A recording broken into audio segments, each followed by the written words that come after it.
Hello and welcome to Win the North Bank. I'm Sparks, and we have a couple of guests today. One you will recognise, and one unless you've come across him in the global space, you won't necessarily.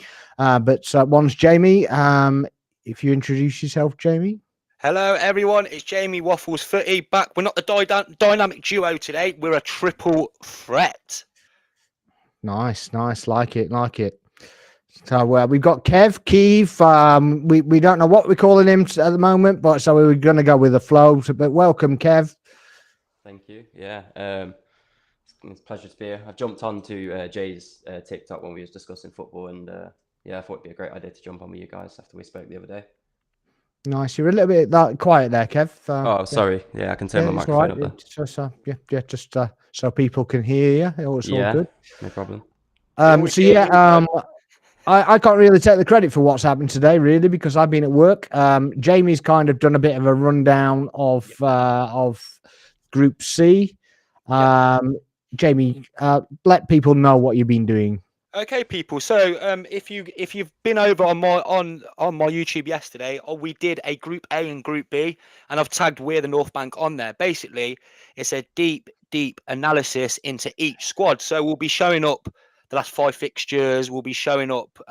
So I'll pull up the group here now, people, so everyone can see it. It's took away Kev completely, but Kev, we can hear you in the background anyway. Kev, you still there?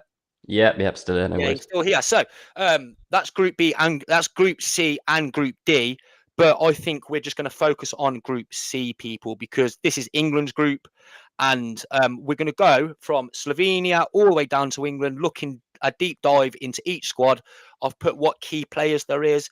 I've put down the last 5 games, and I've put in a game of each of them last 5 to kind of have a look at their squads. And it could be a bad game for them, or it could be a good game, but we'll find that on later on into the video. So, Sparks, are you happy for me to pull up the first one?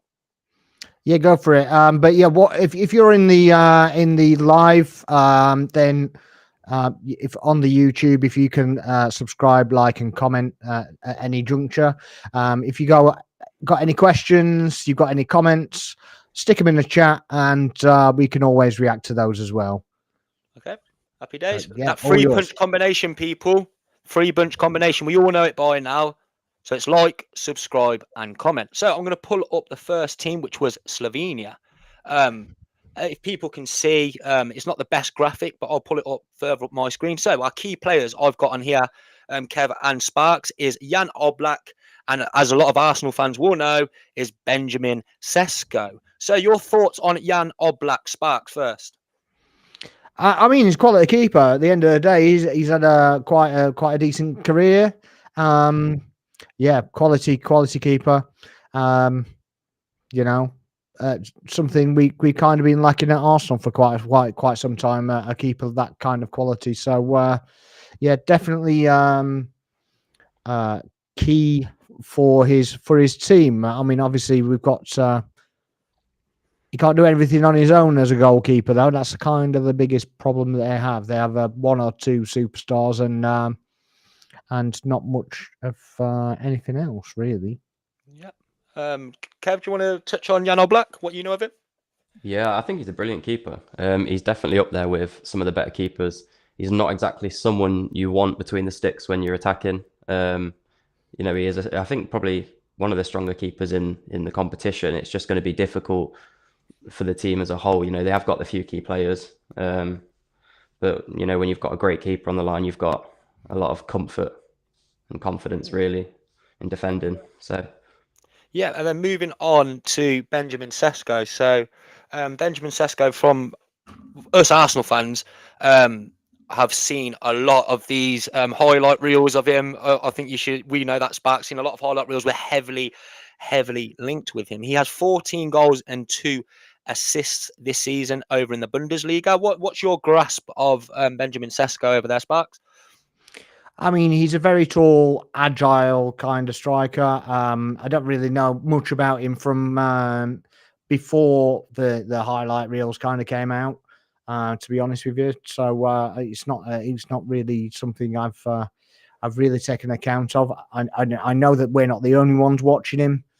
On the club scale, he's quite well sought after. So it's not to be sniffed at. We see what's he got? 14 in what? 14 goals and 2 assists. 14 goals, 2 assists. Yeah. So And I mean, think that was in 26 appearances. yeah. I mean, that's for country, right? Or is that for club? No. This is all It's solely just pure their, club. club form.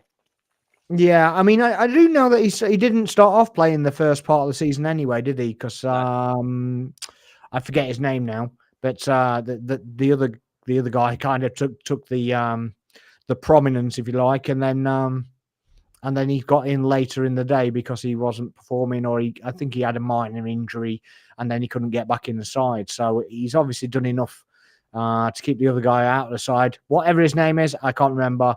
I'm not going to bull crap you into the stage of coming up with logic that I don't have. But yeah, definitely a prospect on the international stage and potentially club stage as well. Yep. Kev?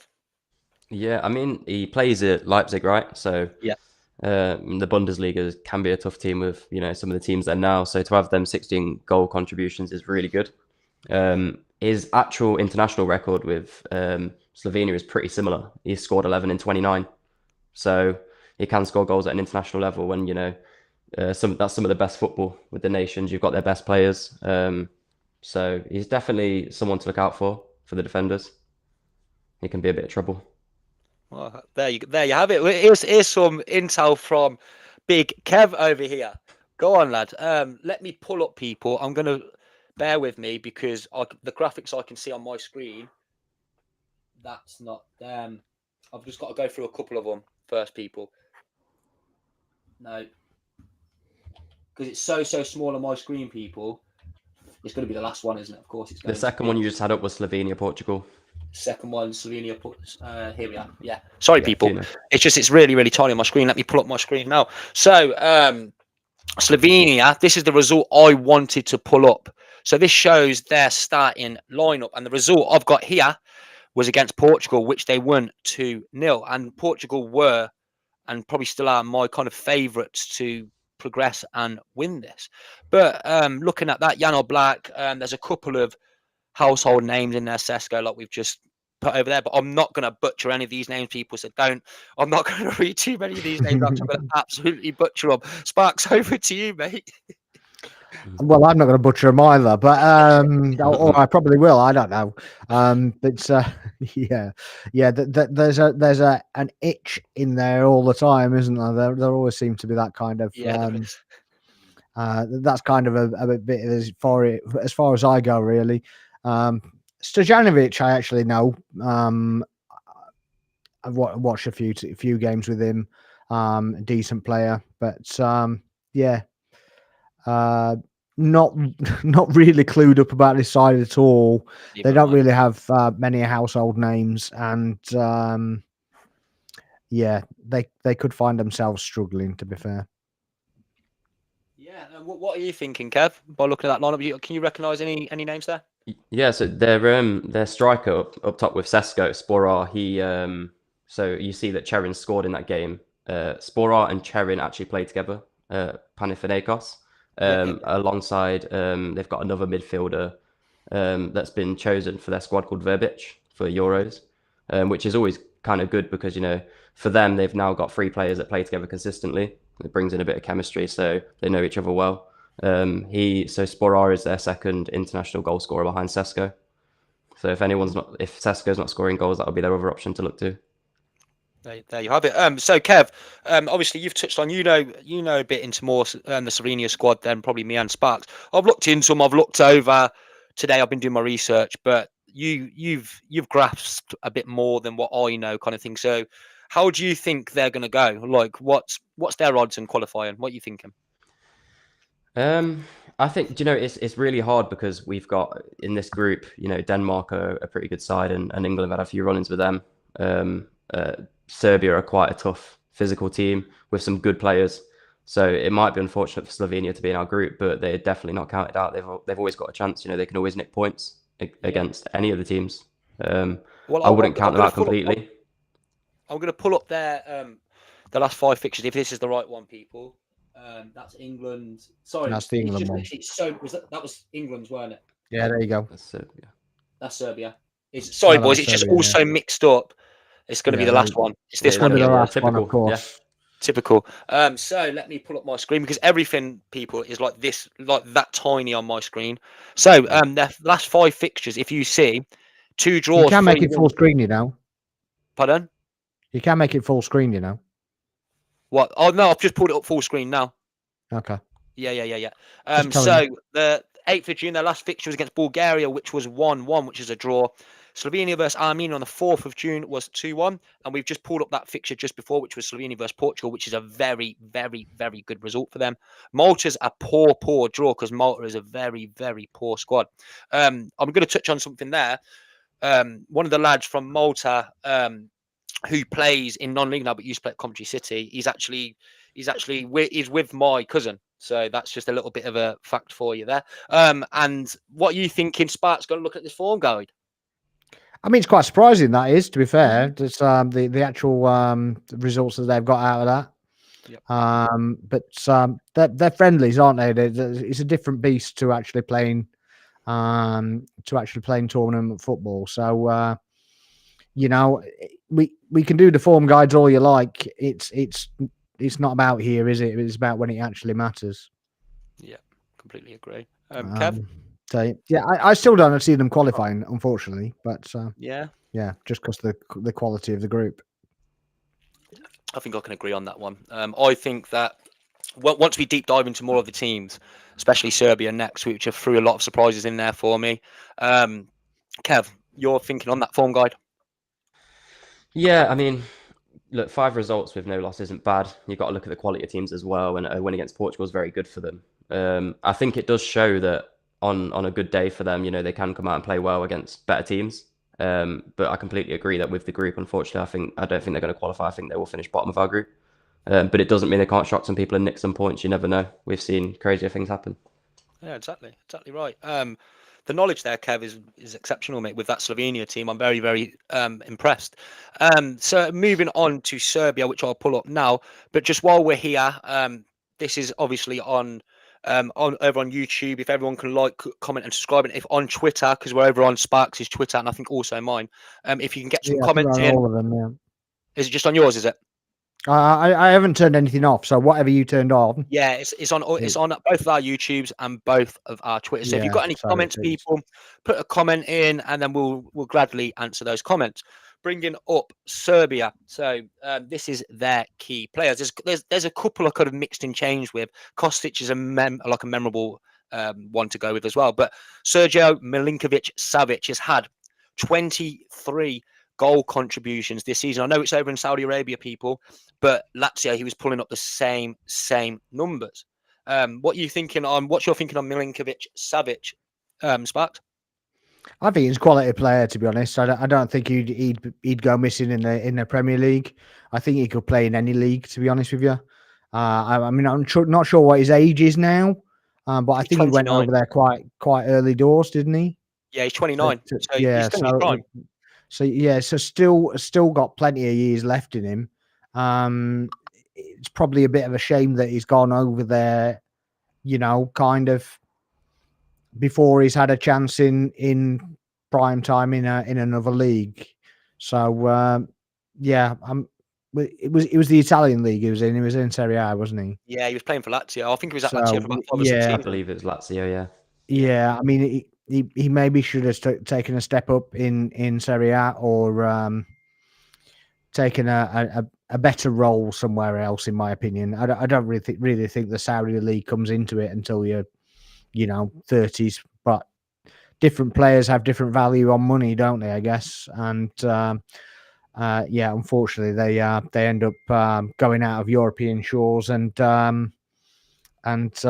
playing their trade over there. So. Yeah, unfortunate as far as I'm concerned, but certainly a quality player, and and international stage has done it quite quite consistently over the last few tournaments as well. Sparks, am I wrong by saying this? But were we heavily linked with him last season? SMS, we were kind of linked with him because he wanted to leave Lazio.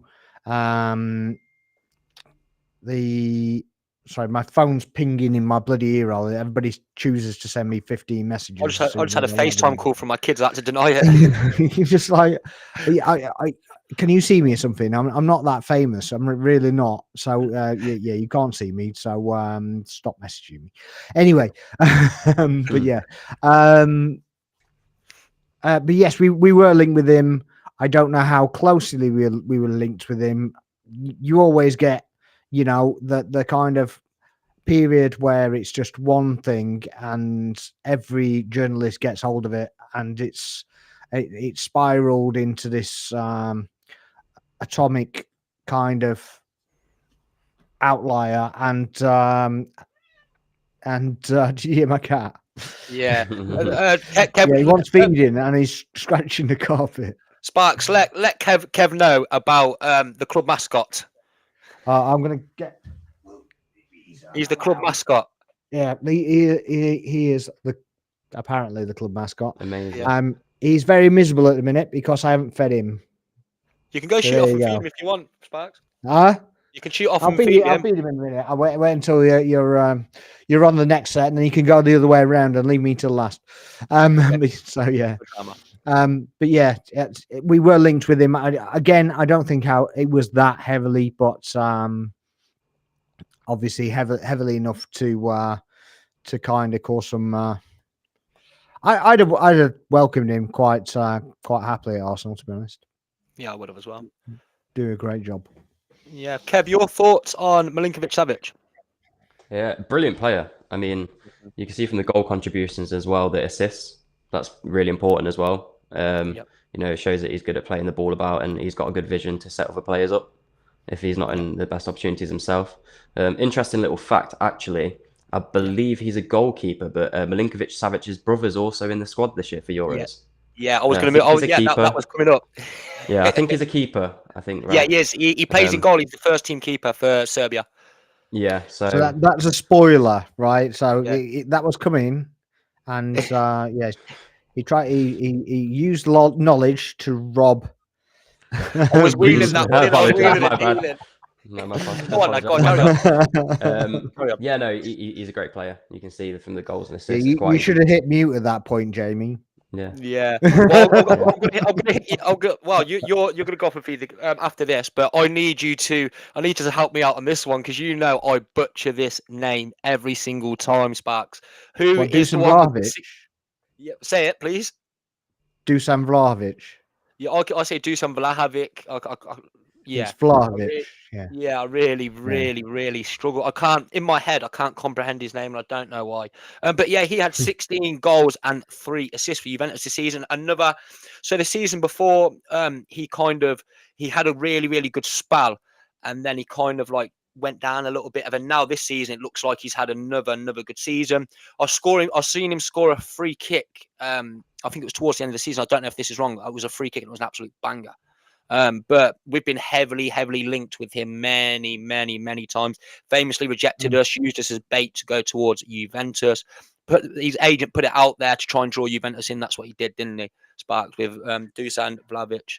Yeah, absolutely. Yeah, they always stem from somewhere and end up with nowhere. And I reckon that was just a ruse, just to get to get a better contract and to get another contract in Italy.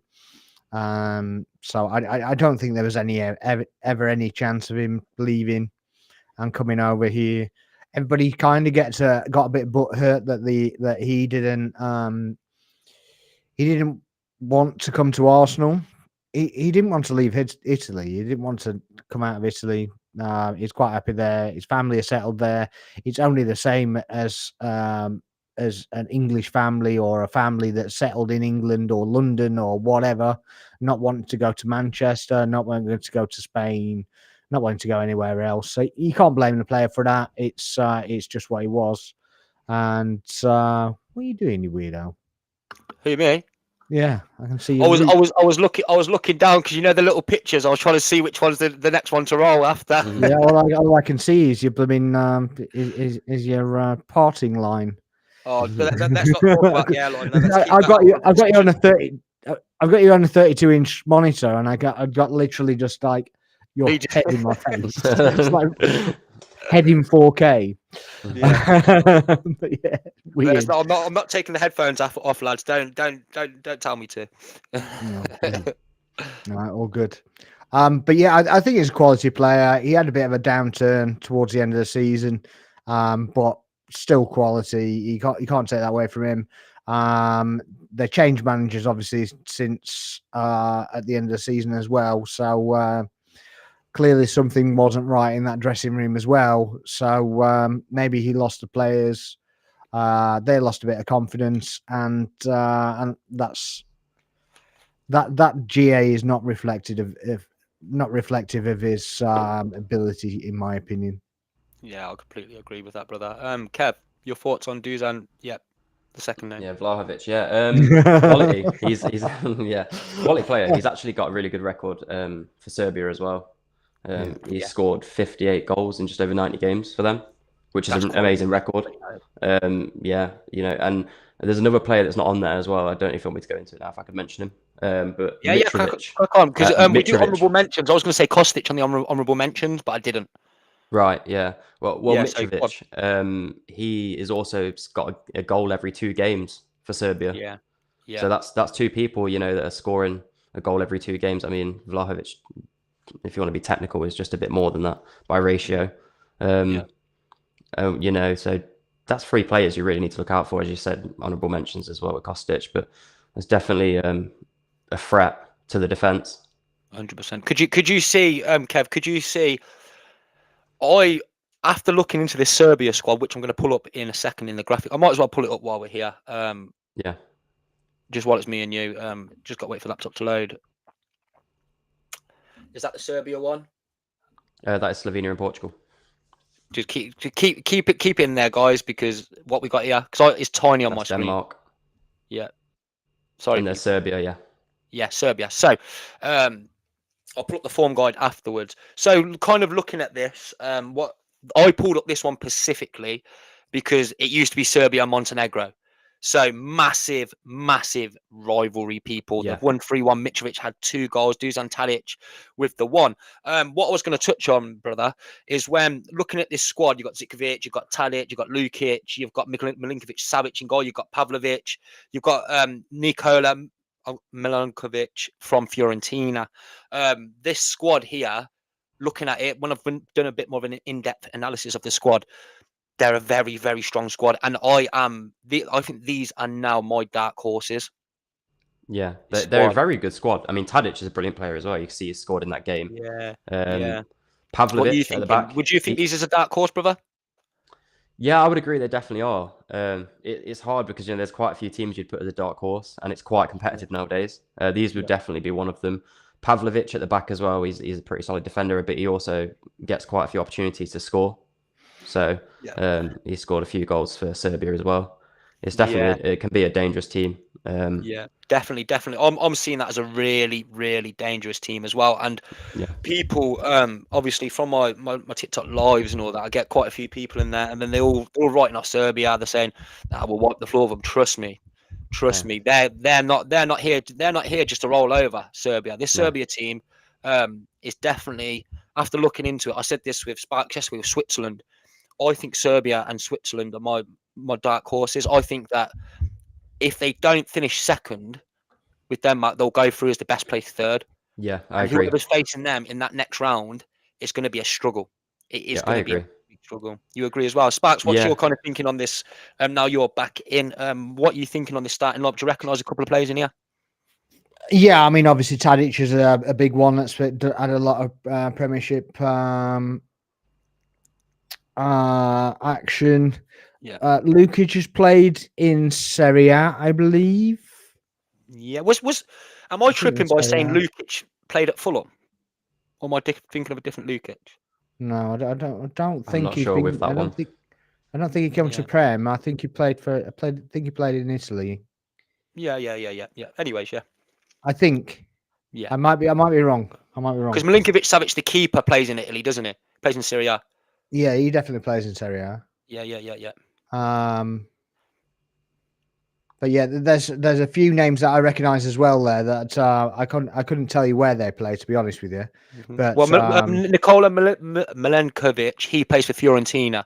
yeah, That's the centre back I recognise straight away. yeah, I kind of thought that, but then I didn't want to butcher That's it. what I thought I'd help out. But Yeah. they do have a very, very strong squad. Let me pull up the form guide, people. You can see as well with having 3 at the back that they're quite an attacking team and they're quite competent at going forward as well, and they can park the bus as well if they need to. Yeah. Do you think Sparks, in your opinion, and Kev, do you think they're going to come with a low block, or going from this? Do you think that they might actually come in and try go toe to toe with us? I think it's going to depend on the opponent, isn't it? It's going to depend who they're playing. They're probably going to do a low block against the likes of England, but against Denmark they'll probably try and go out, all guns blazing, and certainly against go on. What was the other one? So, what's that again, Slovenia. Yeah, Slovenia.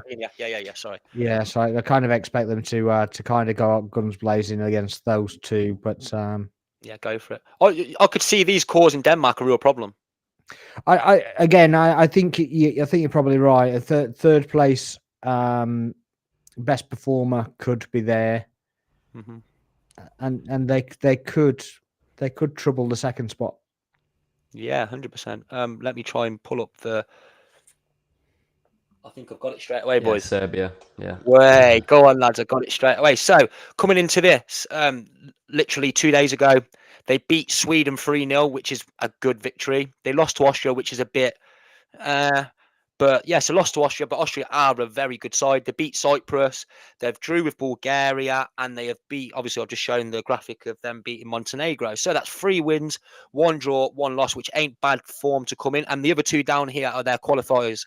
So they've had 1 win and 1 draw. The last qualifiers from Group G at the Euros. Sparks, what are you thinking going on this form guide? Yeah, I mean the Austria result kind of surprises me, but then again, so does the Sweden result. So it kind of, I would expect that the other way around, if anything. But obviously, if you lose one, then you just go and win the other one, and so that at least it's not consistent losses. So they've got a loss, and they kind of bounce back in the next one.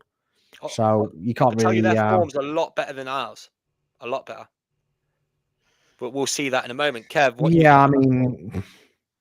Yeah, I mean we can do us all day long when we get to it. So yeah, I think we're gonna have a field day, aren't we? But there we go. I think we are. That's what I'm kind of building up to. Yeah. This it's quite a nice run. Again, the Austria one. It's a bit surprising. Austria aren't a bad side. The Sweden one is key for them. I think winning 3-0 against Sweden leading up to the Euros will give them a bit of confidence. For sure, because Sweden aren't exactly the worst team. They're a pretty good team, and to win 3-0, just days before a new competition, a serious competition, is a really good result for them. Yeah, I can see that, bro. So just for people, I'm going to pull up the group again, just so people can see. Back to if it clicks. No, it's not 1 and 2.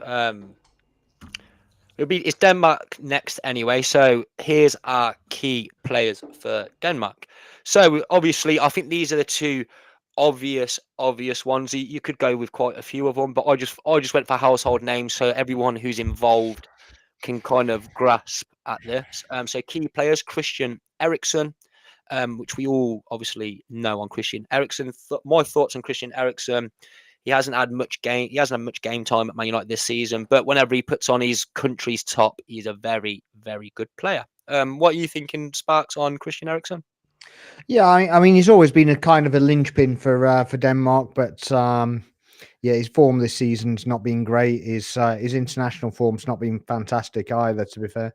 But I don't think he actually started every single game either. So it's there's obviously been question marks from that point of view as well. But yeah, quality player on his day. At this moment in time, his day isn't very often, in my opinion. But certainly he's got the ability to do it. It's just whether he actually performs on the actual day, in my opinion, really. Yeah, I can back So, that, yeah. brother. I can back it 100%. Kev, any thoughts on Christian Eriksen? Yeah, I completely agree. I think as well as time's going on for him, I don't think he's got a lot of international competitions left in him. And I do think that he might go into this competition wanting to leave it all out there and put everything into it. He's proved that he's got quality, even though he's not been in great form recently. So he's definitely got the ability, and that can come out in the biggest moments. Yeah, I can completely agree. Let's pull up, if that's that's Serbia again. Sorry, people. It's just literally, you've got a big screen, ain't you, Sparks? My screen's tiny. These are little tiny you go. images to me. Are we Um, Denmark? Yeah, the tiny images to me. That's England's last So resort. the one you just had up before England was Denmark, yeah. Is it this one here, people? No. Sorry, No, guys. Sorry. yeah, that I'm just one. That's messing the around one. a little bit. that's Is it this it. one? Yeah, that's the one. Yeah. Oh, But sorry, I guys. can't really see the bottom of it because of the banner. But, Yeah. We can't really see the bottom, but Kasper Schmeichel, Vestergaard, Højbjerg, you've got Hoyland in there. This is just one of the ones I picked out literally the other day friendly. Christian Eriksen was on the bench. They beat Norway 3-1 with Odegaard in the side, Haaland in the side. Haaland scored 1 goal, and Haaland actually had a VAR goal disallowed. But yeah, they're beating Norway. So that's Norway ain't the best team, but they're nothing to be laughed at. So what's kind of your thinking behind that, Sparks? 3-1 victory. I mean, again, on their day, they're fantastic, but they're often not necessarily on their day. So they're very hit and miss. So unfortunately, they can do it, but whether they do it or not is a different matter. On the day, it is the words of the day really, because their day isn't often enough, is it? As an international side, they can screw up with the best of them. Yeah, definitely. They don't for their players that they actually have in their side, they don't seem to do it justice, and they just seem to be more miss than hit. For me, in big tournaments, anyway. I mean, I don't know what the form guide's probably going to tell me something completely different. But yeah, maybe I should have pulled up the form guide first. You should have done the form guide first. But at the end of the day, it's not great. Either it's way. not. I mean, I bet it's not. But even if it was, a lot of that's going to be friendlies anyway, and the big tournament stage says that they just don't perform well enough on a consistent basis. Yeah, I can back that. Can everyone? You can see the front three now: Rasmus Højlund, Olsen, and Damsgaard now, can't you? What are you thinking, Kev? Do you know much about this Denmark team? They've got a good team. The problem is, they've got to be on their day. They've got some good players, some Premier League players, and some that are playing in La Liga too. Højlund, obviously, he has the ability to perform. We know this. Schmeichel's not a bad keeper at all.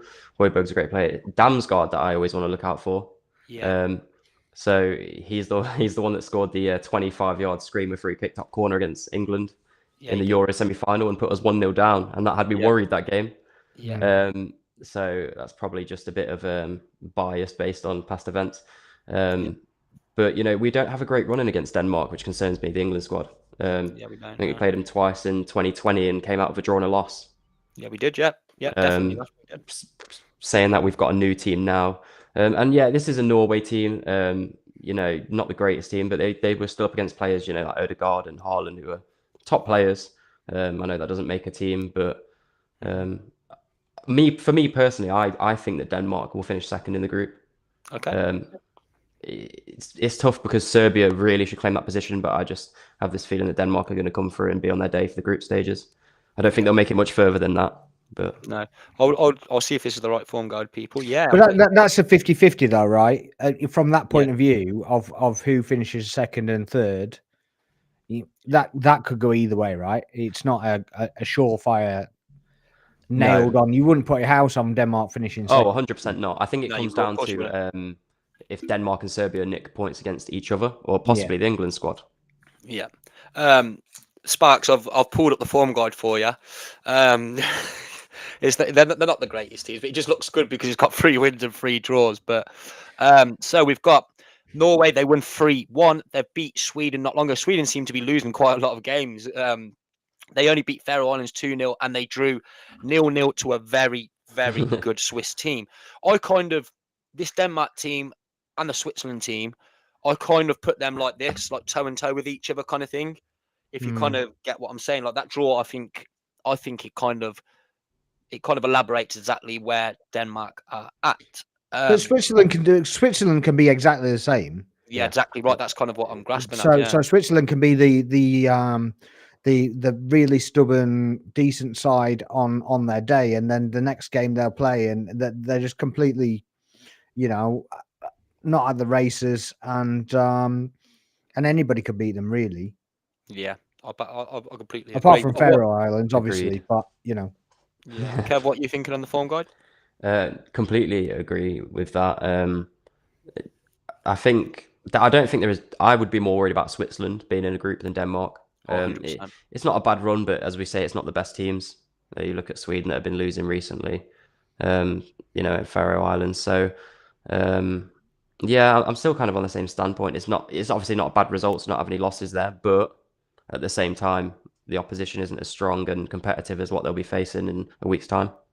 Yeah, it looks like Denmark on their day, Serbia on their day. Like we're saying, we can't predict the future, but on their day they can cause a problem. And it's not the hardest group, but there's a lot.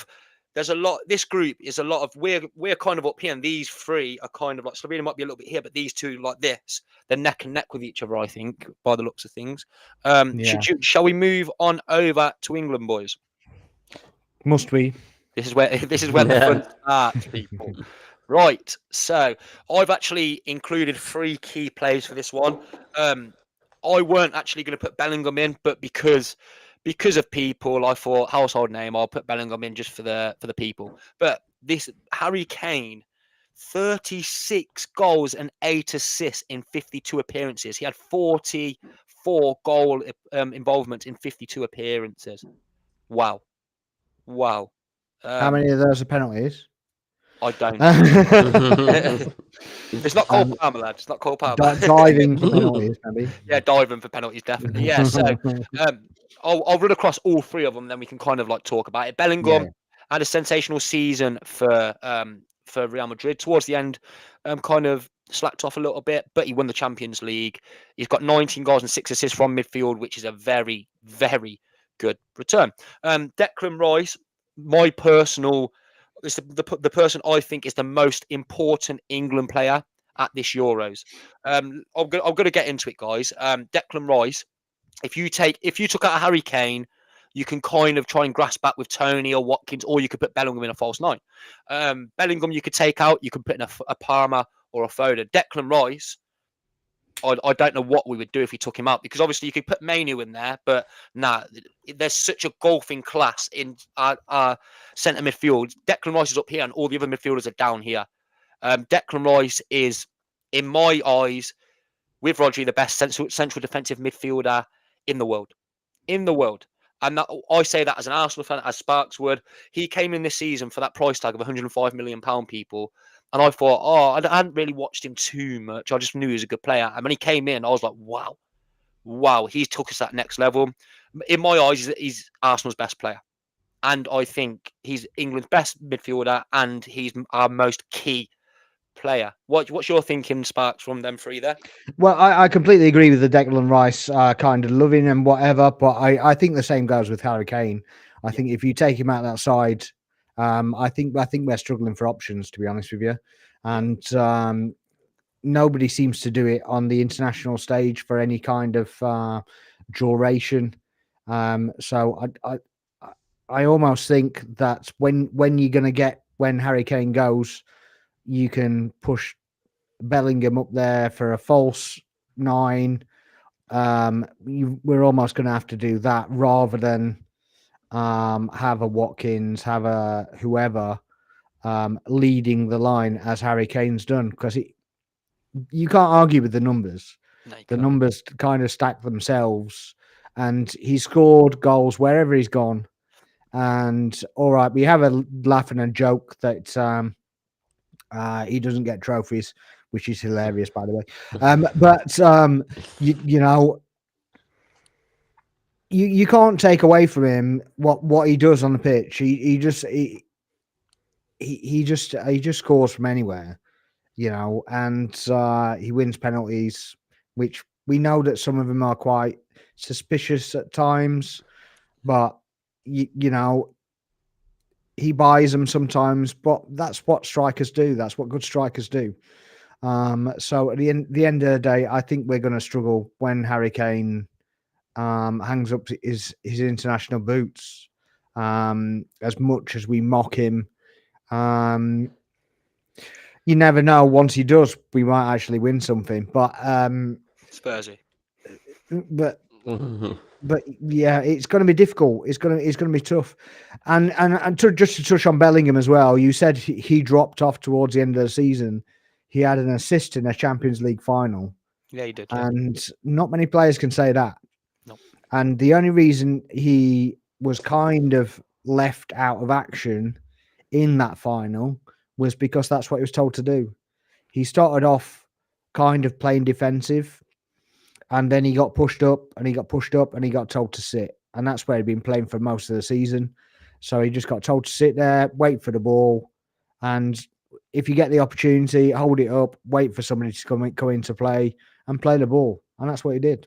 Yeah. 100%. So, you know, 3 quality players. 100%. And this is kind of the whole point of having a bit of a dig at Southgate not doing better with players, because if you've got these kind of players at your disposal, you need to be doing better, in my opinion, anyway. 100% agree with that. Well, what I was going to say is the last is a little dig here, but the last trophy parade that actually Harry Kane went to was the year Arsenal went invincible. I think that's his last trophy parade. I think he had his hair dyed red. Let's just say that. Yeah, he had that Mohican, didn't he? Yeah. Lundberg kind of haircut he had. Yeah. I'm going to ask quickly, Spats, just quickly one question. Sorry, Kev, for cutting you off. No problem. I'll ask you. But say England do win the Euros, is Bellingham Ballon d'Or worthy? Win the Euros, does he deserve the Ballon d'Or? I mean, it shouldn't really go on what you actually win. The Ballon d'Or is like it's an individual trophy. Yeah. It shouldn't be based on what you actually win, but invariably it does. Mm-hmm. And he plays for a club in Spain, always a good start. He won the Champions League with the club in Spain. You know, 2 ticks in the boxes, so he's kind of halfway there. I mean, he might get it anyway. Vinicius Junior's favourite. He's second, and then Foden is third. Haaland is fourth. From what I was reading earlier, and I'm pretty sure Bukayo Saka is seventh. Yeah, I mean, Saka's not going to get it. Let's be real about it. No, but in the top 10, I think there's 4 English players. Yeah, I don't know why they do a top 10. It should be top 5, and that should be it. A top 10 is you're not going to get anywhere near it if you're 7th, are you? No, of course you're not. So I don't really understand why they have a top 10. It should be top 5, and you pick from that. Yeah, Kev, what you thinking? Yeah, again, all 3 are quality. I'm not going to repeat anything you've all said, but I kind of agree with the Rice point being the most valuable in terms of the bit that worries me the most about the England squad is the defence, and Rice is very good at helping out the defence and bring the ball out from the defence. But again, Kane, watching the friendlies recently, Kane seems to be the only player that has the confidence and the nerve to shoot. We can't score sometimes if we're not getting opportunities on goal, and Kane is the one that will have an opportunity. I've seen a few times where I feel like Palmer could have maybe had a shot or something, and he's not had the confidence to go for it. And Kane comes straight onto the pitch, and that's what he does. So I do think Kane is also very valuable. I think it's harder because we've got so many good attackers, and when it comes to sort of more the defensive game, there's not as many people to replace Rice as, I'm not saying anyone could fill Harry Kane's boots, but we've got good substitutions there, as opposed to Rice. I'm not saying we've got bad substitutions, but not the level of the people that can replace Harry Kane up the field. On the Ballon d'Or, unfortunately, like we say, it's an individual award, but they do take in, these team wins. And if it's between Vinny and Bellingham at the moment, you've got the Copa America, and we don't know how Vinny's doing over there. Don't know what's going to happen in that. But you never know. A Euros win for England might secure that for Bellingham, which would be great for Lionel us. Messi, when he won the Ballon d'Or after the World Cup, he was poor at PSG. Messi. I love Messi. He's my favourite player as well. Yeah, and I understand, obviously, winning the World Cup's a big thing, but if I was being completely honest, I don't think the Ballon d'Or should have been his that year. No. And that's what I mean about the competition's kind of egging, them winners on. Yeah, it's commercial revenue, that was. Yeah, definitely, 100%. I'm not gonna bother pulling up the form guide.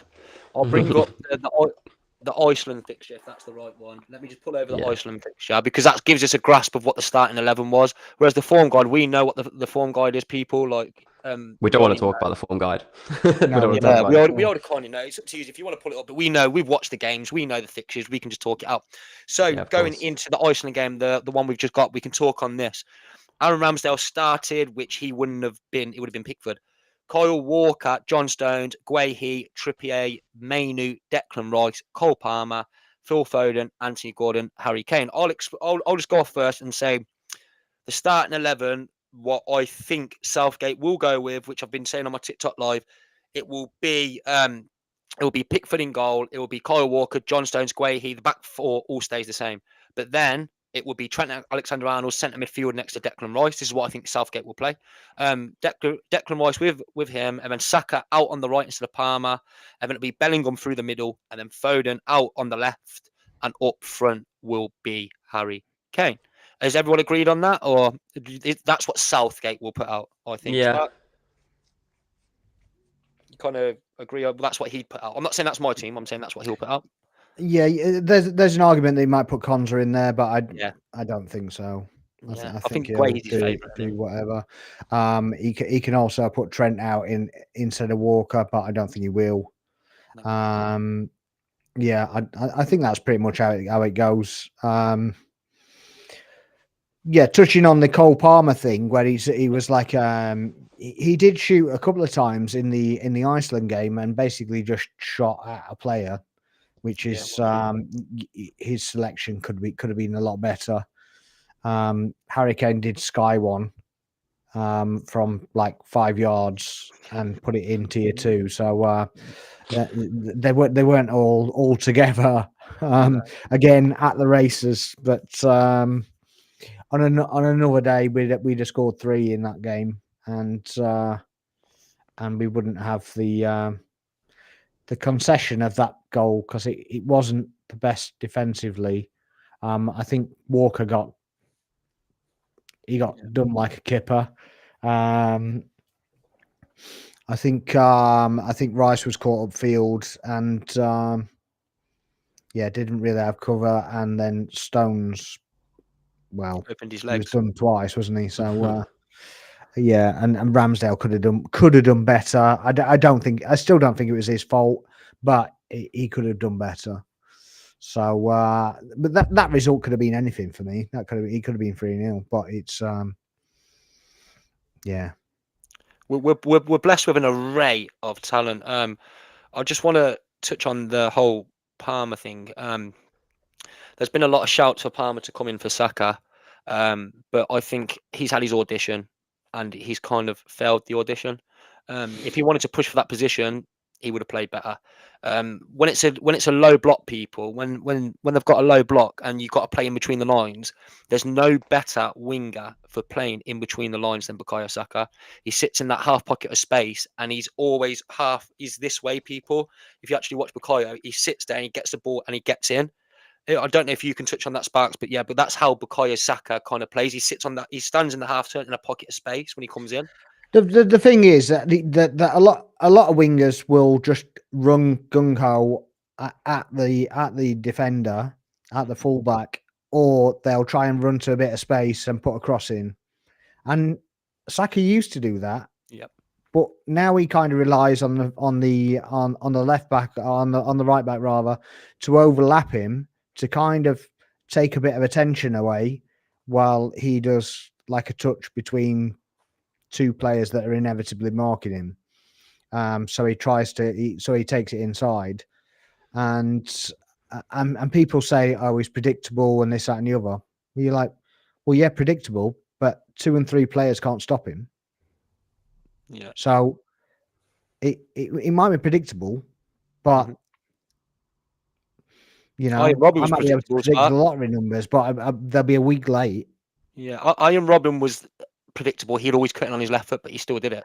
Everybody knew where he'd go, but they couldn't stop him doing it. Yeah, Bukayo Saka kind of, what I find with Bukayo, when he cuts in, he doesn't shoot when you expect. He shoots just before you're expecting him to kind of shoot, and I think that's what puts the keepers off, and that's why he does it so well. Do you see that, bro? Like he shoots a bit earlier than you think he's going to shoot. I don't think you know what he's going to do. Yeah, I think the only thing you know what he's going to do is cut inside. That's it. yeah. Once you get in behind those 2 players that you've cut off and left in the smoke behind you, anything could happen. So I don't know what they're watching. I really don't understand, because he takes on players, literally leaves them then for dead, and then relies on somebody else to make the movement for him to either get a shot away or get another pass away, which is why Ødegaard's there, which is why Havertz is there. They're all, that's their job. Their job is to move around, and inevitably in that England game, they were like statues at times. I mean, I don't want to give it a whole rundown like it was. We've already done reactions to that, but at the end of the day, if players make movements, then you're giving options. If you don't make a movement, if you just stand there like a statue, you're easy to defend. They can just stand up in a 5 at the back and 9 at the back, as it probably was in the Iceland game, and there's no threat. And yeah, I mean that one cross that Palmer did to Kane, it should have been a slam dunk for me. Yep. I don't know how he missed it, but you know, has he had an injury as well? He had an injury at the end of the season as well, didn't he? Who's Saka? Kane. Kane had a little knock, I think. Yeah, he did. Yeah, so maybe I don't know. Maybe he didn't have a bit of match fitness. Maybe if we're kind of giving him an excuse, I guess. But yeah, for me, he shouldn't have missed that. It bobbled off his shin, didn't it? Yeah. Yeah, I mean, but still, you know, yeah. how many of those did you put away? Oh, of course, yeah. Yeah, of course he does. Yeah. So yeah, it was disappointing for me that didn't go in. But then again, you know, it's a friendly, and it was their final at the end of the day. So as much as you know, we can get dramatic about it. Yeah, it didn't cost anything, did it? It's just a warm up for the tournament. Players are running around at 60%, 65%, trying not to get injured, trying to do enough to get a shirt. I'm actually more worried about the exclusion of both Rashford and Grealish, to be honest. In fact, I'd probably put Rashford in more than Grealish. Yeah, because I think the worst one was Branthwaite. Yeah, I mean, I get that, but he's also put in Gahey, who's kind of a. But Branthwaite was the only left-footed centre back, wasn't he? Yeah, I don't get it. I don't get it how I don't get how Lewis Dunk stayed in. Yeah. And Branthwaite goes home, but I guess that he's thinking that struggling for left backs because Dunker's played left back. I think part of it is also we've got a lot of inexperienced players in this squad that have been glued together, and Dunk's got a bit more experience than some of them. I think that played a bit of a factor as He well. hasn't got that much experience though. No, but he's played enough, a few games to go into a new tournament. It's not brand new for him, and I don't know if Southgate's thinking that. Yeah. We don't know what he's thinking at this point, obviously, but Well, you look at that squad there, lads. Guehi, Mainu, Anthony Gordon, even Cole Palmer. They're all coming into their first ever tournament. And I just want to kind of touch on an honourable mention for how I had them front three. I know I harp on about Saka, but England's Player of the Year 2 seasons running, second leading scorer going into this competition. Kev, can you kind of touch on for me these shouts of obviously on my lives? You're on quite a bit of my lives, and so are you, Sparks. The main one I see regarding this squad, it's either Guehi for Konsa, or I see Palmer should be in over Saka. What do you think, mate? yeah, I see this. So the Guehi one, I do like him. I like Konsa as well. I think they're both brilliant, and I think we could play either one of them. I wouldn't be upset about either of them being picked over the other. I just noticed about Guehi, there was a lot of the time when he was playing that he was challenging them balls in the air. His instinct was to get in there and win that ball. And I think there's been times where our defense has been sleeping a little bit. And so I thought for me, him challenging them balls was quite important. He doesn't look uncomfortable playing the ball about like our defense do. But Konsa has also been played brilliantly. And, Konsa just as equally playing I would be happy with either. The Palmer one is I don't think anyone replaces Saka on the right side for any reason whatsoever. And I don't think there's any debate about that. Palmer is quality, but he's not Saka quality in my opinion. Saka has to be there. You can make arguments on the left side, so about Foden's performance and potentially Gordon doing really well. But I don't think there's a case there for Saka and Palmer at all. I think Saka has to be there. Palmer showed special bits, and he's shown that he can be a threat at times, but he's not been completely consistent. And there's no way that he goes in that team over Saka for me. I don't think there's anyone I would put in over Saka. No, 100%. I don't think Gordon gets in either yet. I No. don't think he had a decent performance, but he hasn't shown it on the stage. So I don't think he gets in yet. Yeah. I think if Foden has a poor performance and Gordon comes on and scores a goal in that first game, that's when I think you can have the question about Gordon. Of course, Agreed. you can. The form guide it tells you everything. So at the end of the day, if you've gone 75 minutes and nothing's happened, and then you put Gordon on and the goal happens within a couple of minutes, then obviously that is the conversation. But you can have that conversation with when Saka's taken off. When you change a system, you can have that argument as long as you can. I mean, we were on your live when the game was going on, and you said Saka changed the game, and it was like, well, yes, he did, but he was making the runs then. But there were 3 other players that came on at the same time, and they were all better quality players. Trent was putting balls in that weren't there to start off with. Kyle Walker was kind of a bit of no man's land, I thought, the first start off anyway. And but yeah, I think the argument of impact is a big thing, but we've had it with Trossard in our side, but invariably we wouldn't drop Martinelli. If Martinelli's having decent form, we wouldn't drop Martinelli for Trossard. We use Trossard when we have to use him. So, and his best performances really have been off the bench. So, different players have different kind of abilities and attributes that impact the squad better at certain moments of the game. And you don't know. It's you might find that you just got quicker with the substitution. You started the game quicker. The opposition didn't get a chance to react. You change your system, and then all of a sudden you've got an undercut. If you know an F1 analogy, you've just done an undercut. You gained a place and you score a goal.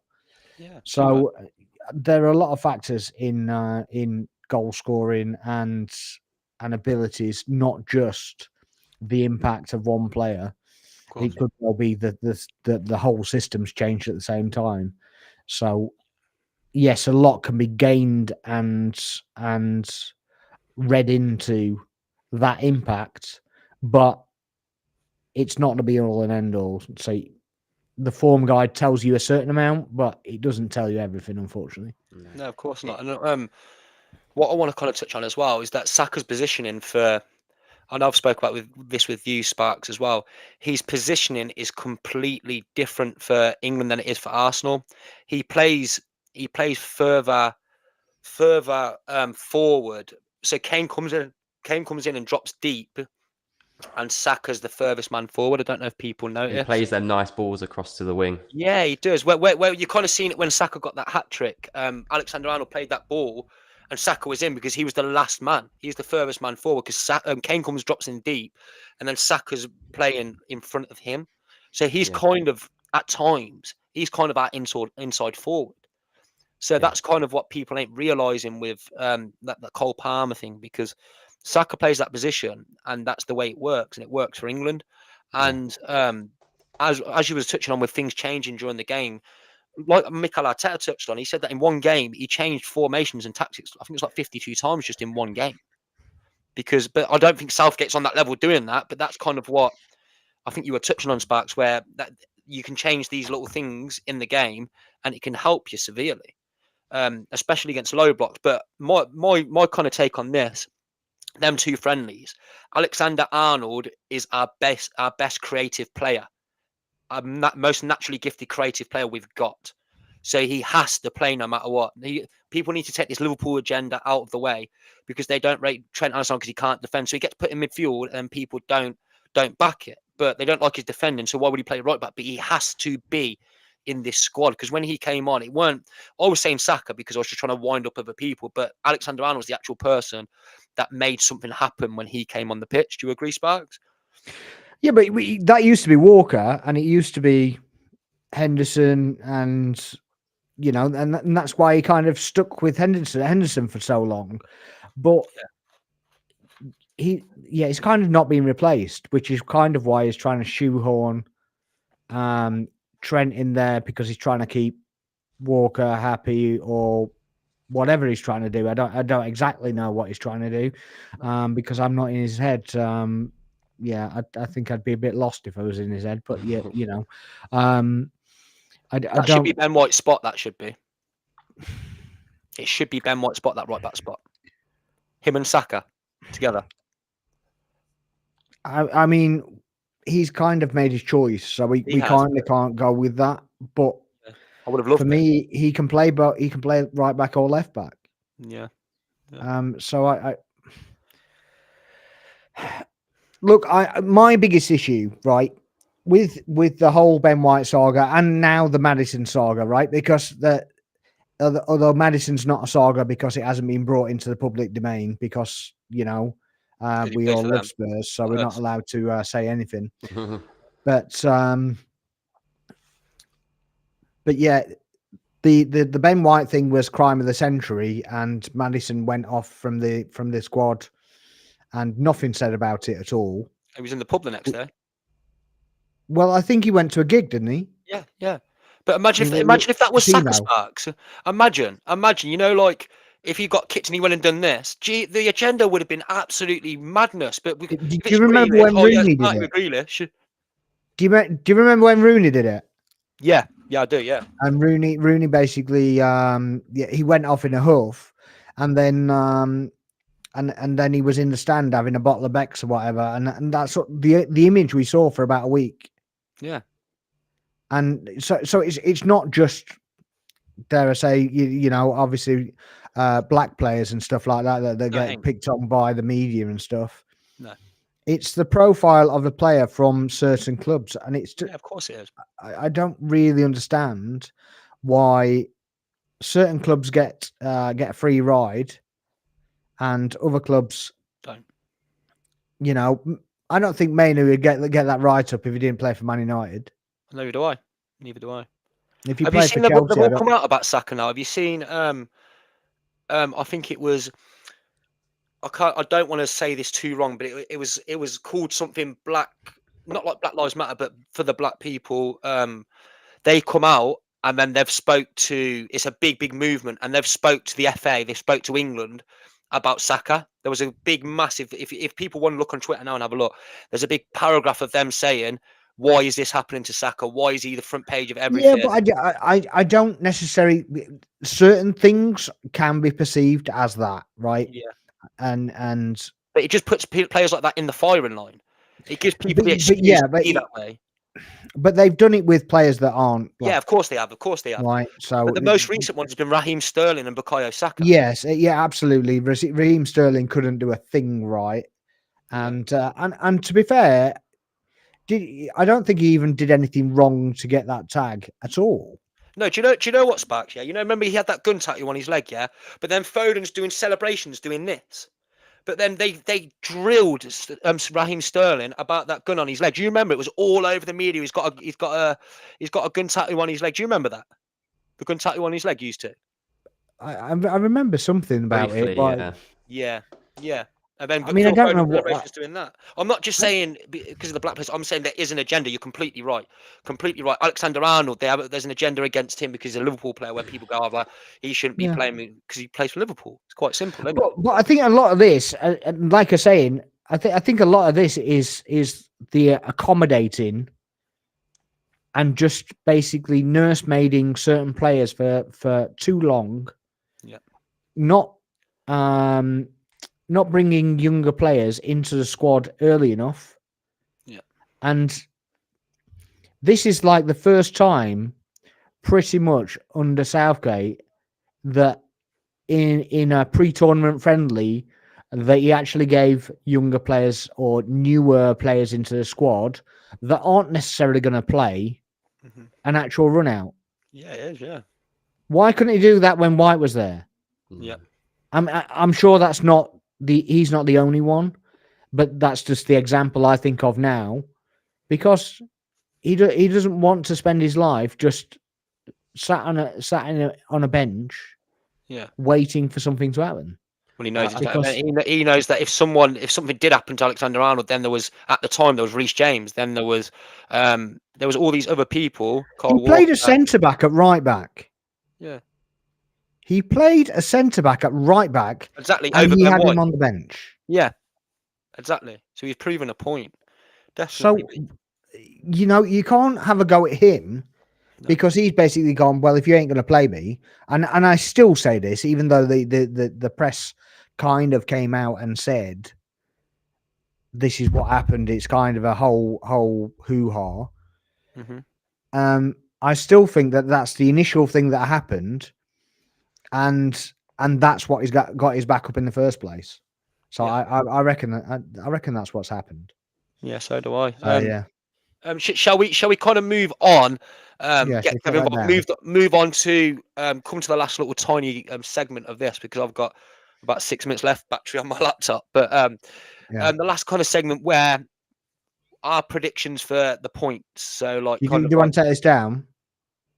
Pardon? Oh yeah, I'll take that down. Yeah, sorry. Can you take that down, or do you want me to do it? 1 sec. Yeah. I want to. What do we, Kev? I'll come to you first. Thank you, Sparks, for moving that. What point realistically do you think England will get? Be as realistic as you possibly can. Don't think with your heart. Think with your head. What 9 points, 7 points? What are you thinking? I genuinely think 9. Genuinely. Yeah. I think we spoke a little bit earlier about changing a few different players, and even just one player like Bellingham coming into the squad where he's been absent, changes a lot of the game. We've not been starting with a full strength squad and having all of them play together. I think that does make all the difference, and I genuinely believe we come out of this group with 9 points. Yeah. I think everyone's a bit doubting and a bit upset from the friendlies, but I don't think that's going to correlate to how we perform in the tournament. Yeah. I'll come back it. Sparks. Sparks, quickly. I'm just gonna quickly go run and grab my charge. If you want to carry on, is that okay? Yeah, of course. Yeah. So yeah. I reckon 7 points is about is where we're at. To be honest with you, I'd like to say 9, but I just don't believe it. So, um, and it's not really on the form guide of a friendly. It's a form guide of knowing what Southgate does or doesn't do, as the case may be. It just worries me. And I used to go to England all the time. Used to go to England games all the time, and I just stopped going because it's just drab. Yeah. It's just drab. Usually, usually I would be. I'm usually quite, oh, here we go, England and throw it away. We're going to lose points. Usually every competition, but for some reason, this year, this Euros, I'm just feeling genuinely confident that we will take all the wins in the group stage. It surprises me myself because after that sort of friendly in the past, I would have been like, oh, here we go, sort of thing. But I am confident in them this year, and I'm just hoping. Yeah, I'm not saying that you're wrong to feel like that. Course, it's just your opinion's your opinion. You know, it's not. I wouldn't ever stop anybody. No. You know, saying what they want to say, but yeah, I just can't get behind that. It just doesn't. I don't know. There's things against it from, like you said, not based off just the friendlies themselves, but in terms of Southgate's, like you say, Southgate changing things when he needs to, mixing things up. Ultimately, that is down to him, not just the players. Obviously, the players can play how they play, but he is the manager, and I completely understand what you're saying. To be fair, it's just a very fair and valid point. It's just, is he going to do the right things to adjust if we need it to, So do you think that the dropping of both Rashford and Grealish is fair and justified, and the players that he's actually brought in those positions, or that position as it was being Gordon, is sufficient to cover those two losses essentially? It's a hard one because I don't feel we've seen enough to confirm that. I think I'm in a position where I'm not too angry about it, not too mad about it, because there's potential. But in hindsight, I might look back and say, what a bad decision that was. I've been impressed with, some of the players that have been there, Eze when he was running down the left side and Gordon. But that might prove I might look very silly in a week or two's time when they don't perform and, we think we could have had the likes of Rashford and Grealish there. Yeah, there's no real looking silly about it. It's just it's just that you've taken we've all touched on basically we don't have that much experience going into the squad, going into the tournament and such like, but we've taken out experience. Yeah. In Grealish and in Rashford. Yeah. So I mean that has got to count for something. I think the problem is that maybe Southgate, in the past, I feel like a lot of fans have been screaming that he's not bringing in these younger players, these fresher players, he's sticking to a certain squad. And I feel this year he's made a jump to bring in a lot of new players. But the problem with that comes is they are inexperienced playing for the country or playing together. It's not as fluid. And I think he's done too much at once. And like you say, there is some experienced players that have proved they can play, especially internationally. Like Grealish, even a lot of people will say he's not had the most active season or the greatest season, but he performs well for England. And it's a very similar viewpoint. A lot of people I hear would say the same about Maguire if he's not injured. Oh, Maguire's not playing well. He's not this, he's not that. But for England, he showed up in, an England shirt. And I think maybe there might be a few too many inexperienced players because we just don't look fluid at times. We look like we're not gelling together enough. We have the quality, but it's not coming together. Yeah, that's kind of my point. Yeah. That he's gone from no replacements to, well, I'm just going to replace them all. Yeah. Or 70% of them, and it doesn't matter if they actually perform to the level or not.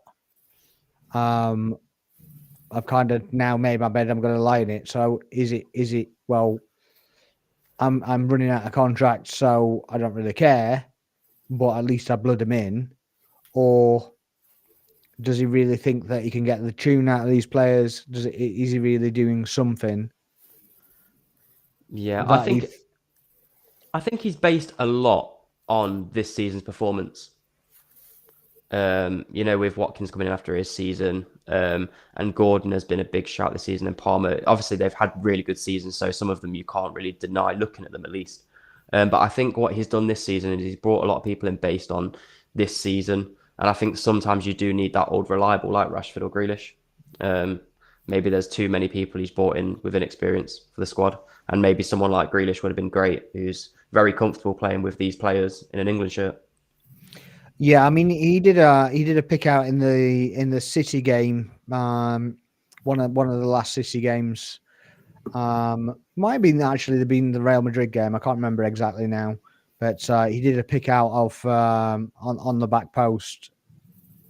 Somebody was completely clear because he kind of sucked in players and then just pinged the ball in back post. And if it was Kevin De Bruyne playing that pass, everybody would have been celebrating it for a week. But because he did it, it was kind of nothing was really said about it. Yeah. So I was a bit disappointed for him with that, and I'm not Grealish's biggest fan. I've been a big critic of Grealish because I think he's better than he plays, and I think he's for me he's and I said it before. I don't know if Jamie remembers, but he's like a poker player on a football field for me. He plays the man so much, and the ball is like inconsequential, and then he'll go for dives and he'll go for this, that, and the other. Draws them in, don't he, brother? He draws them in. He does, yeah, he does draw them in, but I also think that he doesn't utilize that as well. He basically takes the easy option when he doesn't really need to. Do you mean in the sense of sometimes instead of beating players and creating space, maybe taking like a set piece, like a free kick or something? Is that what you mean, or? I don't mean the free kicks. The free kick situation's completely different. What I mean is, if you've got like a Saka on the right hand side, he will slow his game down, and all right, he'll wait for an overlap or something like that, or somebody to move, and then he'll spin between two players and then play a ball through, or he'll take a shot or square a ball or whatever. For me, Grealish doesn't do that. He kind of draws those players in, and then he'll play the ball backwards and sideways. He could play killer balls, or he could take on those men. Yeah, so And not this is enough why I dangerous say he's plays a for what poker he can player do. rather than a footballer. Yeah, Because he's not taking them on. He has the ability to, and this is why it's frustrating for me. Because he could literally just nudge it into space, run round, and play a killer ball, or dribble through. Literally, what Saka does. Yeah. And Do you think that's a confident thing, Sparks? Do you think that's confidence? I don't know if it's confidence. He's kind of always done it, and it's frustrating for me because you can see that there's a player in there, and I guess that the price tag that he comes with puts extra pressure on him. But yeah, I don't know. He's a lot more creative than he shows. Yeah. For me, and he could be a lot better, and he'd be a lot better. He'd be looked at in a lot better light because he beats a man, because he does whatever. I hear loads of people basically say all he does is suck players in and then pass it backwards. Yeah, I think I completely agree with you, Sparks. I completely agree. 90% of the time he does. I think at Villa, he kind of he did exactly what you're saying, but then he actually had some product with it. And then the first season, maybe at Man City, and then he hasn't. Like you say, he just passes backwards. He draws him in, then passes backwards. You're thinking you had all that space. You could have played in someone there, and I think I completely agree with your point there, Sparks. I've seen some of the quality he has. Yeah, some of the quality he has, some of the skill he has. It's really frustrating because you can see it there, and you just go, just okay, nudge it between his legs, and then run in the middle. I think I've seen Guardiola going mad on the touchline from it as well. I don't watch Guardiola because for that very, very reason, to be honest. But Yeah, I kind of watch the players rather than Guardiola because everybody kind of Pep's disciple, Pep this, Pep that, Yeah, Pep they the are, other, yeah. and I kind of get it, but yeah, every manager that's breathed in the same continent as Pep now is a Pep disciple. Yeah, exactly. So yeah, but I don't think it is a Pep thing. I think it's just it might be a confidence thing. It might just be the price tag that's kind of just got to him. I don't know, Yeah. but yeah, it's just frustrating for me that the ability that I see is there, and he just doesn't use it. And I think he's had injuries this season as well, hasn't he? So I think he's only played. I think he's. Don't know if he's. I don't know if you can touch on this, but I think he's only played about 10 games. So yeah, I it's think been it's about 10 really, games. really lackluster amount of games. Yeah, but I'm not having a go at Grealish at all. I'm not a hater.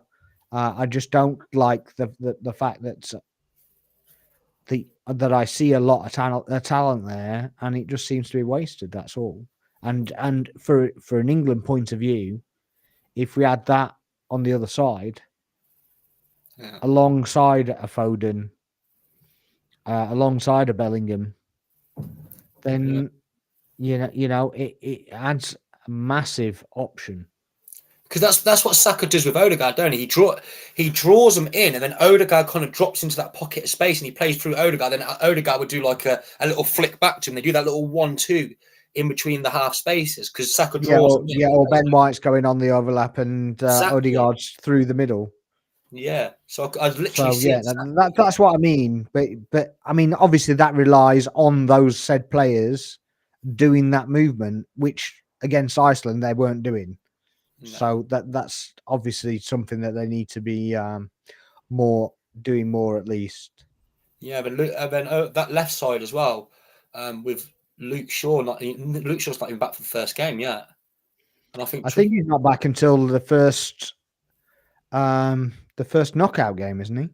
I think Southgate touched on his press conference that he'll be back full training for the second game, but that doesn't mean match sharpness. That means he's not going to play the second game then, is he? No. So we're going to be playing with Trippier at left back or Joe Gomez, pretty much, isn't it? Is anybody else really put off by the Joe Gomez selection? Yeah. Yeah, I think he's only chosen Joe Gomez because he's played at left back, but it's not the greatest choice if you ask me. It's the versatility, isn't it? That's what he's kind of, because when I do them live, people keep commenting saying, "Why no Joe Gomez at left back? Why not?" And I'm thinking, what? Why would you play Joe Gomez at left back when he just doesn't look agile? He's like, they say to me he pocketed Vinicius Junior there or something. I'm like, when did he pocket Vinicius Junior there? I mean, no, I don't. He pocketed certain players there. He pocketed when he played there. Apparently, he pocketed Saka there. No, he didn't. I mean, I seem to remember Saka scoring against Liverpool. Liverpool finished below Arsenal and City, so he's not pocketing that many people, clearly. Yeah, I mean, he's the reason that they didn't. So, or one of the reasons that he didn't. They didn't. So, at the end of the day, yeah, I don't know. I mean, he's just underwhelming for me. Yeah, I used to really like Joe Gomez as a centre back, but considering the other centre backs we've taken, like Gray and Konsa, I wouldn't put him there, and I wouldn't put him left back either. No, it's a good job we've got Trippier, but he's not. He's not a natural left back. He can play there. Well, he was injured as well, wasn't he? Yeah. In that whole defence, we've only got one left-footed player, and he's out injured. One left-footed player across the whole back four, and he's injured. How in this day and age are you not playing with a left-sided centre back? I know I keep touching on this back, but how in this day and age are you not playing with a left-sided centre back? I don't. It's not 1992 no more, man. Like, what teams do you see with two right-footed centre backs? Hardly none. What could you tell me a team that play with two right-footed centre backs? Maybe Stones and Ruben Diaz, but Stones don't even play centre back. He plays centre mid, really. and then Yeah, Akanji he inverts comes most of the time, doesn't he? centre back. So there's a left-sided centre back still there either way, or Gvardiol, who's a left-footed player. Yeah, yeah. I don't know. Because They- every single team pretty much, there's like, unless it's, well, Liverpool play with Matip, don't they? When he was there, but everyone, Arsenal, Chelsea, they all have left-sided centre backs next to a right-sided centre back. And this, No, saying that if Saliba gets injured, we will be playing with two right footers did you because we see don't his have one. performance yesterday, Sparks? Did you see his performance? Did you see his performance yesterday? Saliba? Yeah. No, I didn't actually. I seen like a highlight reel about 6 minutes of his performance. You know, it's just focused just purely on him. He didn't start, did he? No, he got a 7.8 rating. Yeah, but he didn't start. Yeah, I saw the thing saying he started next to Konate, and Konate got 6.1 rating, and then he got 7.8. And he was doing that usual thing, you know, like Sparks. He was at centre back. Yeah, there was three. There was their left, the other team's right winger, forward, and say centre midfield right up close to him. And what does he do? He turns one of them, turns the other one, runs straight through them, goes up, passes the ball straight, a through ball straight away. Like, you He's just look just at a him. tank. Wow, how does he not play Deschamps? How do you not play Saliba? He's a tank. It really is. It's just unbelievable. Have you seen the quotes what he come out with the other day about him saying he's got that aura like Van Dijk now? Respect to Lequip. Have you seen it, Sparks? I saw the thing where is that the interview where he said he was the third best in the world? Yeah, he said he's got that aura like Van Dijk where forwards are scared to come up against him now and they back off him. Well, they are. Believe yeah, it, yeah. Completely agree. They are. Yeah. Right. Well, what we're thinking now is this been on long enough? Yeah, I think we're about there, aren't we? Unless anybody wants to add anything. No. I think we've I'll covered just touch on the plenty. last thing about.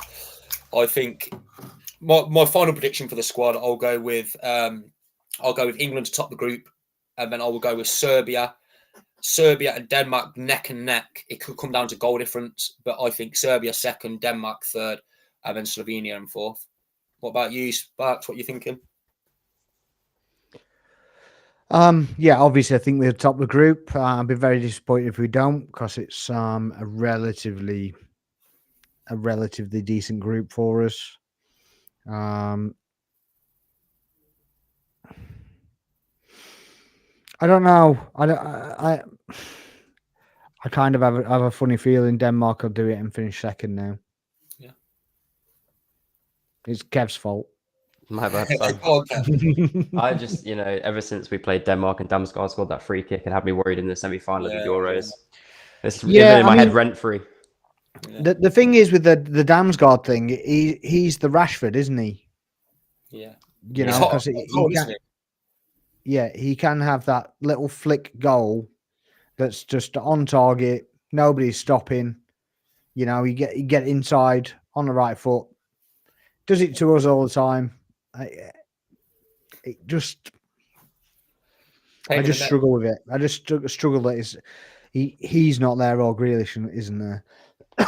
You know what the worst thing, people? Yeah, you know that Damsgaard. Yeah, he's going to be playing against Trippier.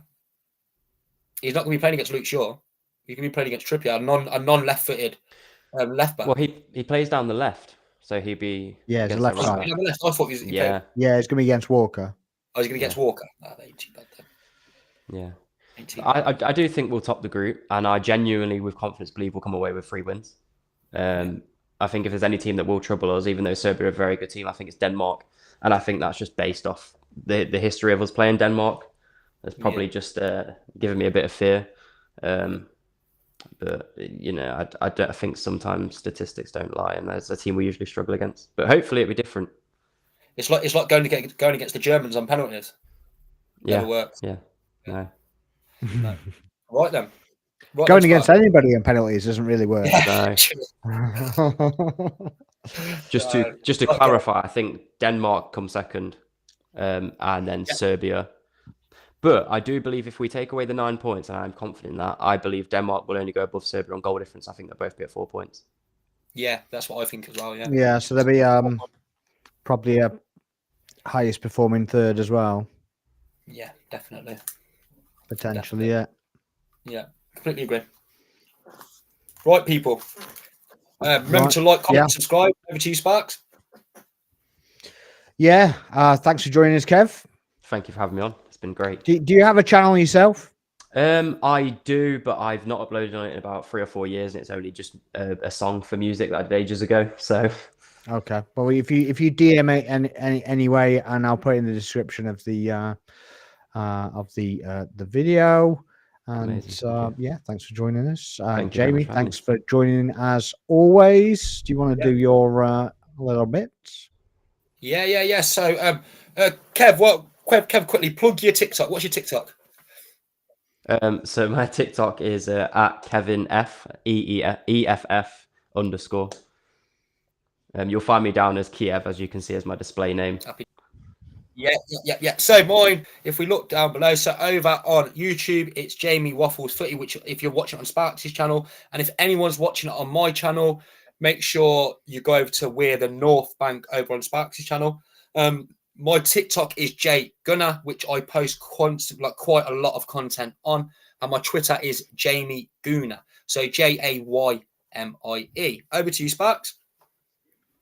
Yeah, again, my Twitter, my TikTok are as it is, Xbox TV. Where the North Bank is no apostrophe because I can't put it in apparently. So yeah, so if you're watching in there, please make sure you're liking, subscribing, commenting on all the channels. Thanks for all the guests as ever, and thank you for watching. And yeah, if you're watching on record, again, please make sure you're hitting like and subscribe and sharing the video and commenting on there as well. We've been with the North Bank, and we'll see you next time. Goodbye. Peace. Stay blessed.